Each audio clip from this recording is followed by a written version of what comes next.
So eto nga mga sangkay, si Chavit Singson ay pinasabugan ngayon.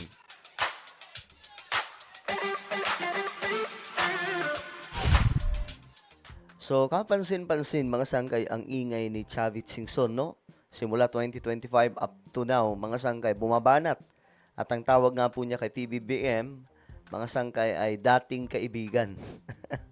Ngayon, mga sangkay, mayroon pong bumanat na isang mataas na opisyal sa kanya. Pag-uusapan po natin yan mga sangkay. Bago tayo magtuloy-tuloy sa mga hindi pa po dyan nakakapag-subscribe, dating gawi tayo, no? Makikita nyo po yung subscribe button sa baba ng video na to. I-click nyo lamang po yung subscribe, i-click ang bell, at i-click nyo po yung all. Sa mga nanonood naman po sa Facebook, i-follow nyo po yung ating Facebook page. So, shoutout po sa lahat ng mga solid sangkay na nanonood ngayon. Okay, eto nga po ang nangyari, no? Itong si Secretary John Vic Rimulya ay hindi na po nakapagpigil. Binweltahan ang mga aligasyon ni Chavit Singson laban po kay President Marcos. Ito, tingnan po natin. Oo ang tiwala ni Interior Secretary John Vic Rimulya na labas si PBBM sa mga anomalyang flood control projects. May hamon din siya sa dating kaalyado ng Pangulo at ngayoy whistleblower na si dating Ilocos Sur Governor Chavit Singson, kasunod ng kanyang kaliwat-kanang akusasyon. Walang duda si DILG Secretary John Vic Rimulya na pawang kabulaanan lang ang binabatong aligasyon na si Pangulong Bongbong Marcos ang utak ng flood control scandal. Okay. Sa programang Politico Talks ng Billionaire News Channel, sinabi ni Rimulya na ang SONA ni PBBM ang nagtulak sa administrasyon sa tamang direksyon.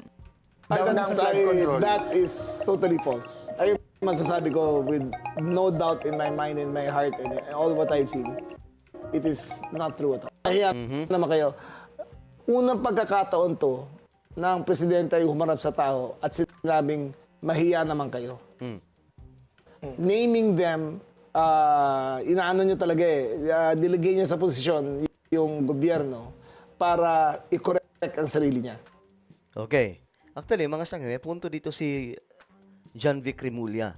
Kasi nung sinabi ni John Vic na walang ibang gumawa nito na Pangulo na nagsabing mahiya naman kayo. Mismong sariling gobyerno niya yun. Mga sangkay. Kaya nga kahit ako, nagulat din ako dun eh. Sabi ko, iniisip ko lang mga sangkay. Tutuloy kaya? Nang may doubt pa ako noong una eh, nung sinabi yun ni BBM. Tutuloy kaya niya yan? Diba nagsimula po yun sa sa SONA? Itutuloy kaya ni BBM yan? Kasi gobyerno niya, sariling gobyerno niya mga kalaban dito. Sariling mga kakampi, mga kalaban niya dito. Mga sangkay. Tatamaan po ang kanyang pinsan. Nasang nabibitbit ang pangalan at that time, mga sangkay. Up to now, no? So, tutuloy kaya ito ni BBM, yung papanagutin talaga lahat ng mga korap.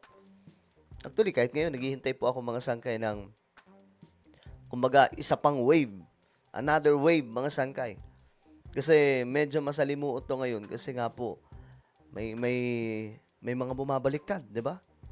Yung mga engineers, yung mga dating opisyal ng DPWH, bumabaliktad ngayon.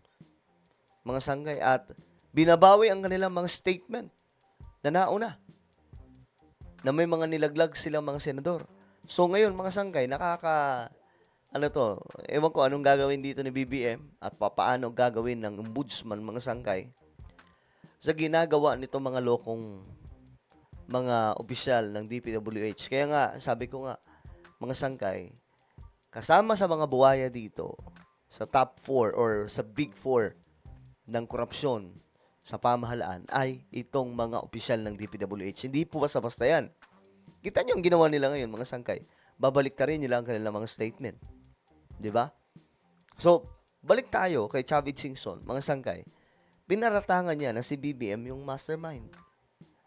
Paano mangyayari yun? Paano naging mastermind? Yung siya mismo ang nagsiwalat. Kung mastermind ka, hindi mo kayang gawin na isiwalat yun dahil tatamaan ka. Diba?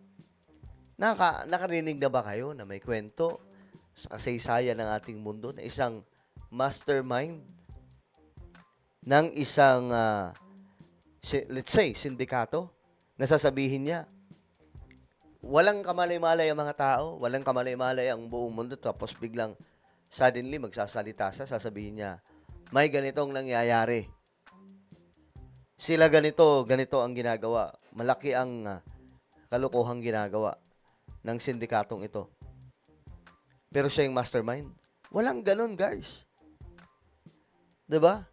So si BBM, nagsalita siya about dyan dahil alam niya sa sarili niya na hindi siya wala siyang ano dyan, hindi siya sasabit. It is not true at all. Nahiya naman kayo. Unang pagkakataon to na ang presidente ay humarap sa tao at sinabing, mahiya naman kayo. Exactly. Naming them, inaano nyo talaga nilagay niya sa posisyon yung gobyerno para i-correct ang sarili niya.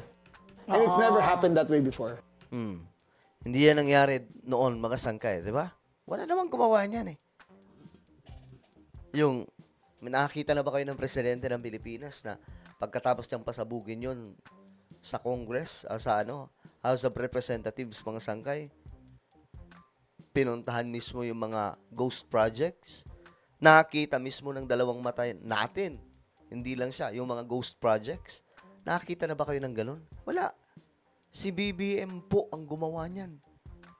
Walang presidente nakagawa niyan. Maraming nagsasabing presidente, 'di ba? Lahat naman ata na nagdaang presidente, laging sinasabing galit sila sa korap. Pero ang tanong diyan, sino ang gumawa ng pamamaraan para ilampaso lahat itong mga korap? Si BBM lang. Ito ang sagot ni Remulla sa mga paratang ni former Ilocos Sur Governor Chavit Singson, partikular na sa umano'y kaugnayan ni BBM sa maanomalyang flood control projects. Matatanda ang inakusahan din ni Singson ang Pangulo na may paboritong contractor sa Ilocos Norte. Nagsimula ang iringan ng dating magkaalyado simula ng isnabin umano ng Pangulo, si Singson. Bagay na hindi nagustuhan ng dating gobernador, lalo't pinili niya raw na tulungan ang mga Marcos noong 2022 elections. Yun lang ang dahilan, di ba? Inisnab lang. Dagdag ni Remulla, ilabas daw dapat ni Singson ang pruweba sa kanya mga aligasyon. Dahil sa ngayon, lumalabas umano na puro salita lamang ang dating gobernador. Samantala, hindi rin itinanggi ni Remulla na may pondo pa para sa flood control project sa 2026 General Appropriations Act. Pero, konting-konti lang daw ito. Nakalaan ng maliit na porsyento ng budget na ito para sa flood-prone area sa bansa. Una na rin sinabi ng DPWH na ang mahigit 2 bilyong pisong budget allocation sa flood control ay para sa repairs and maintenance ng mga naunang mga proyekto noong mga nakaraang taon. Bagaman hindi natupad ang December promise ng administrasyon para magpakulong ng mga malalaking isda, sigurado raw si Remulla na uusad ang mga inihahandang kaso ng ombudsman. Yun ang matindi, mga sangkay. Naka-ready na. This year na po yan, mga sangkay. This year. Kasi kung hindi nila magagawa yan this year, ipakulong itong mga malalaking isda, like mga senador, congressman, magkakaroon ng bahid ang administrasyon ni PBBM. No? At lahat sila, mula sa ombudsman, DOJ, mga opisyal ni BBM, mismong administrasyon ni BBM, tatamaan ng gusto dyan. Diba, mga sangkay? So, maninilikado.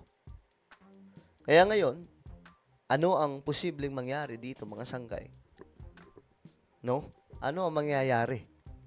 Kung sakasakali na makulong na itong mga buwaya. Pero itong si Chavit Singson kasi talagang maingay siya, mga sangkay, no? Talagang gusto niyang si BBM malaglag. Nagtawag pa nga po sila ng one-time, big-time rally. At ito daw po ay magmamarcha papuntang Malacanang.